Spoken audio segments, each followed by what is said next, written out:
సింగరేణి కార్మికులకు 1,90,000 బోనస్ ఇచ్చిన మాట నిజం కాదా? ఈరోజు ఏదైనా అనుకోని పరిస్థితుల్లో ప్రమాదం జరిగితే ₹1,00,00,000 సింగరేణి కార్మికులకు బీమా పథకాన్ని అమలు చేయడమే కాకుండా మీ అవుట్సోర్సింగ్ కార్మికులకు కూడా ఏదైనా జరిగితే 50 లక్షల రూపాయల బీమా పథకాన్ని మన రాష్ట్ర ప్రభుత్వం తీసుకొచ్చిన విషయం మీకు అందరికీ తెలుసు కదా. ఇదే కాదు, ఈరోజు తెలంగాణ రాష్ట్రం నుంచి పబ్లిక్ సర్వీస్ కమిషన్ పోటీ పరీక్షలకు ఎవరు ప్రిపేర్ అయినా ప్రతి పేదవాడికి సింగరేణి నుంచి ప్రిలిమినరీ ఎగ్జామ్స్ పాస్ అయితే ₹1,00,000, మెయిన్ ఎగ్జామ్స్ రాయడానికి వెళ్ళే వాళ్ళకు కూడా ₹1,00,000 పథకాన్ని సింగరేణి నుంచి మొదలుపెట్టి ఈసారి ఐఏఎస్లు ఐపీఎస్లల్లా అత్యధికంగా ఈ రాష్ట్రంలో నుంచి మనం ఎంపిక కావడానికి వాళ్ళు ఢిల్లీలో శిక్షణ పొందడానికి ఈరోజు సింగరేణి సంస్థ నుంచి మనం సహాయాన్ని అందించినాం. అదేవిధంగా ఈరోజు విద్యుత్ కార్మికులు విద్యుత్ వ్యవస్థ పూర్తిగా చిన్నాభిన్నం అయిపోయి దివాలా తీసి కుప్పగూలే పరిస్థితులు వచ్చింది. సదరన్ డిస్కామ్ కానీ నార్థన్ డిస్కామ్ కానీ జెన్కో కానీ ట్రాన్స్కో కానీ ఈరోజు పూర్తిగా దెబ్బతిని ₹1,000 కోట్ల అప్పుల్లో మునిగిపోయినాయి. 10 సంవత్సరాలు ఈ సంస్థల్ని నిర్లక్ష్యం చేయడం వల్ల ఈరోజు ఆ సంస్థలు కుప్పగూలే పరిస్థితి వచ్చింది. అందుకే ఈరోజు ఒక పద్ధతి ప్రకారం సింగరేణి సంస్థల్ని లాభాల బాటలో నడిపించడమే కాదు, బొగ్గు ఉత్పత్తి పెంచి మీకు భవిష్యత్తులో కొత్త గనులను కూడా కేటాయించాలని, కొత్త గనులను తెరవాలని, నూతన ఉద్యోగ ఉపాధి అవకాశాలు కల్పించాలని ఈరోజు ప్రయత్నం చేస్తున్నాం. మీ కారుణ్య నియామకాలకు సంబంధించి గతంలో ఎన్ని నిబంధనలు ఉండేనో, ఎంత అవినీతి ఉండేనో మీకు తెలుసు. కానీ మన ప్రభుత్వం వచ్చిన తర్వాత కారుణ్య నియామకాలను సరళీకృతం చేయడమే కాకుండా దాదాపుగా 400 పైచిలకు కారుణ్య నియామకాలు సింగరేణి సంస్థలో మనం చేపట్టడం జరిగింది. అదేవిధంగా ఆర్టీసీలో కూడా కారుణ్య నియామకాలు జరగకపోతే మా మంత్రి పొన్నం ప్రభాకర్ గారు ప్రభుత్వంతో మాట్లాడి కారుణ్య నియామకాలను ఆర్టీసీలో కూడా చేపట్టడం జరిగింది. ఈ రకంగా కార్మికుల యొక్క అభ్యున్నతి కోసం, కార్మికుల యొక్క సంక్షేమం కోసం ఈ రాష్ట్ర ప్రభుత్వం ప్రయత్నం చేస్తున్నది. కార్మికుల సంక్షేమమే మా రాష్ట్ర ప్రభుత్వం యొక్క విధానం అనే విధంగా ఈరోజు ముందుకు తీసుకెళ్లడం జరుగుతుంది. మీతో ఏ సందర్భం వచ్చినా మీతో మాట్లాడుతున్నాం, మీతో కలుస్తున్నాం. కార్మికులు అంటే మా సోదరులన్న భావన ఈరోజు తెలంగాణ రాష్ట్రంలో మేము కల్పించగలిగినాం. ఇవాళ అసంఘటిత కార్మికుల గురించి ఆలోచనే చేయలేదు. ఈరోజు అసంఘటిత కార్మికులందరినీ ఒక దగ్గరికి పట్టుకొచ్చి రాష్ట్ర ప్రభుత్వం తొందరలో తీయబోయే పాలసీలో వాళ్ళందరి సూచనలు సలహాలు తీసుకున్నాం. ఈరోజు దేశానికే ఆదర్శంగా ఉండే విధంగా గిగ్ వర్కర్స్ విధానాన్ని ఈరోజు తెలంగాణ రాష్ట్ర ప్రభుత్వం తీసుకురాబోతుంది. అందరి అభిప్రాయాలు తీసుకొని ఈ మొన్న జరిగిన భారత్ సమ్మిట్లో ప్రపంచ దేశాల నుంచి వచ్చిన కార్మిక సంఘాల నాయకుల నుంచి కూడా మనం అభిప్రాయాలు తీసుకోవడం జరిగింది. ఇవన్నీ మీరు అండగా నిలబడి ఈ ప్రభుత్వాన్ని అధికారంలోకి ఈ పార్టీని తెచ్చినందుకే ఇవన్నీ సాధ్యమైంది. ఆనాడు రాహుల్ గాంధీ గారు కన్యాకుమారి నుంచి కశ్మీర్ వరకు 150 రోజులు 4,000 కిలోమీటర్ల పాదయాత్ర చేస్తూ మండు టెండల్లో మంచు కొండల్లో మిమ్మల్ని అందరినీ కలిసి మీ ఆలోచనలు పంచుకొని ఆనాడు కార్మికులను, విద్యార్థులను, నిరుద్యోగ యువకులను, రైతు కూలీల సంఘాలను కలిసి వాళ్ళు వెలుబుచ్చిన అభిప్రాయాలను రాహుల్ గాంధీ గారు సేకరించి ఈరోజు కులగణన చేపట్టాలి అని చెప్పి ఆదేశాలు ఇచ్చిండు. వారి సూచన మేరకు తెలంగాణ రాష్ట్ర ప్రభుత్వం చేపట్టిన కులగణన ఈరోజు దేశానికే ఆదర్శమైంది.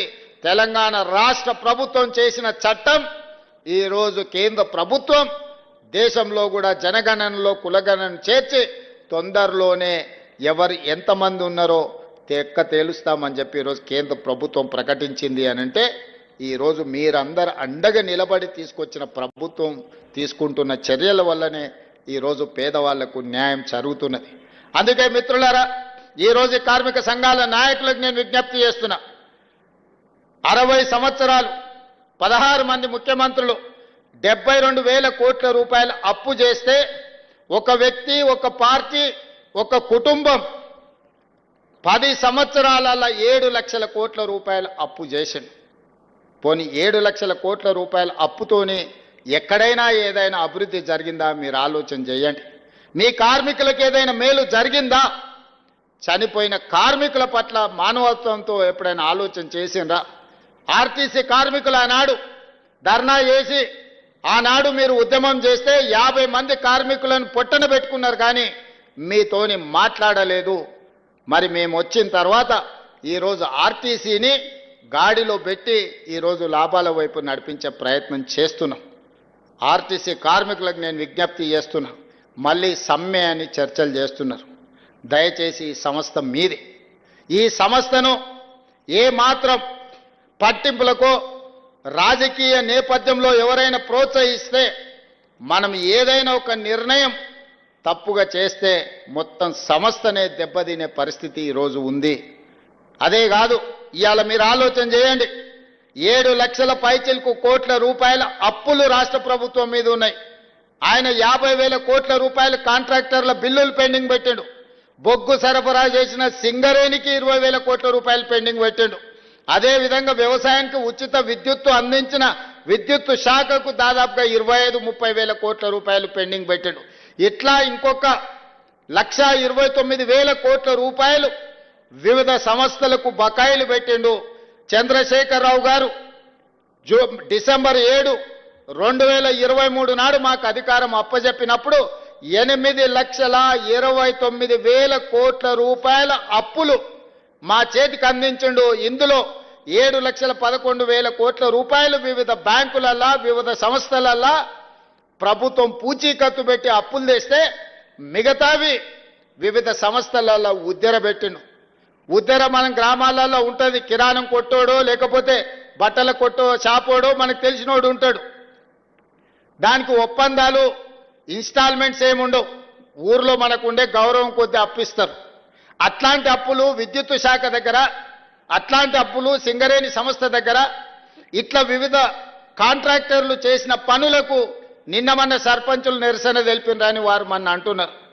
మేము వచ్చినాక సర్పంచులే లేరు కదా మిత్రమా, మేము అధికారం రాకంటే ముందే సర్పంచుల పదవీ కాలం ముగిసిపోయింది. మరి మేము సర్పంచులకు ₹1 పని కూడా ఇవ్వలేదు, పని ఇద్దామన్న సర్పంచులే లేరు.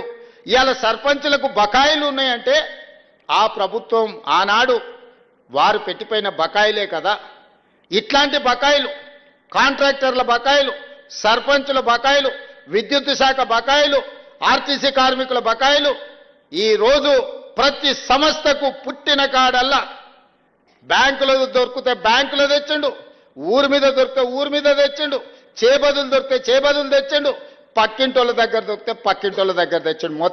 మొత్తంగా 10 సంవత్సరాలలో 8,29,000 కోట్ల రూపాయల అప్పుతోని డిసెంబర్ 7, 2023 నాడు మా చేతికి అధికారం ఇచ్చిండు.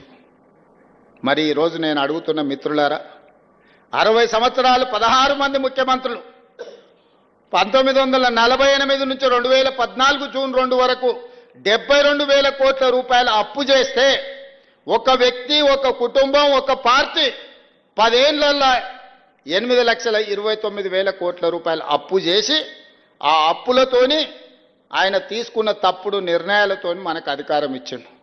ఒకే ఒక్క ఉదాహరణ చెప్పదలుచుకున్న, అన్నం ఉడికిందా లేదా అని ఒక మెతుకు బట్టి చూస్తే తెలుస్తుంది.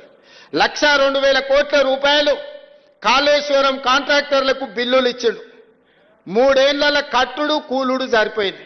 ఆయన కాళేశ్వరం అన్నాడు, మా కోమటిరెడ్డి వెంకన్న అది కూలేశ్వరం అన్నాడు. ఎక్కడైనా ఈ భూమి మీద 1,02,000 కోట్ల రూపాయలు పెట్టి కట్టిన ప్రాజెక్టులు, మేడిగడ్డ, సుందిల్లా, అన్నారం అనే ప్రాజెక్టులు కుప్పగూలిపోవడం ఎక్కడన్నా చూసిండ్రా? మనం ఇల్లు కట్టుకుంటే కూడా 50 ఏళ్ళు ఉంటుంది, గుడిసేసుకుంటే కూడా 10 ఏళ్ళు ఉంటుంది. పేదోళ్ళు ఊర్లలో కట్టుకునే గుడిసె కూడా ఓ 10 ఏళ్ళు ఉంటుంది. 10 ఏళ్ళ తర్వాత తాటాకులు పోతే కొత్త వేసుకుంటాం. కానీ 1,00,000 కోట్ల రూపాయలు కట్టిన కాళేశ్వరం 3 ఏళ్లకే కుప్పగూలిపోయింది. ఇట్లా 8 లక్షల కోట్ల రూపాయలు ఎక్కడికి పోయినవో ఆనమాళ్ళు దొరకకుండా పోయినాయి. ఈ పరిస్థితుల్లో కష్టపడి రూపాయి జమ చేసి ఇవాళ ప్రతి నెల నేను 15 నెలల ప్రభుత్వాన్ని నడిపిన దాంట్లో 1,58,000 కోట్ల రూపాయలు అప్పు చేస్తే 1,52,000 కోట్ల రూపాయలు ఆయన చేసిన అప్పులకు అసలుకు మితికి కట్టాల్సి వచ్చింది. అంటే ప్రతి నెల సరాసరి నేను 10,000 కోట్ల రూపాయల అప్పు చేసి ఆయన చేసిన అప్పులకు మితికి నేను కట్టాల్సి వస్తుంది. ₹1 కూడా ఈ కార్మికుల కోసమో ఈ విద్యార్థుల కోసమో ఈ నిరుద్యోగ యువకుల కోసమో ఈ రాష్ట్రంలో ఉన్న రైతుల కోసమో తెచ్చిన అప్పుల నుంచి ఒక్క రూపాయి కూడా ఖర్చు పెట్టలేని పరిస్థితి ఉన్నది.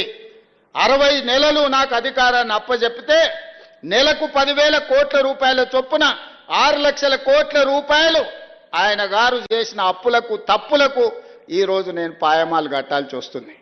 ఆయన అంటుండు రేవంత్ రెడ్డి వస్తేనే అప్పులు చేసిండు, రేవంత్ రెడ్డి వస్తేనే అప్పులు చేసిండు. ఆయన 1,52,000 కోట్లే అప్పు చేసిండని చెప్పిండు.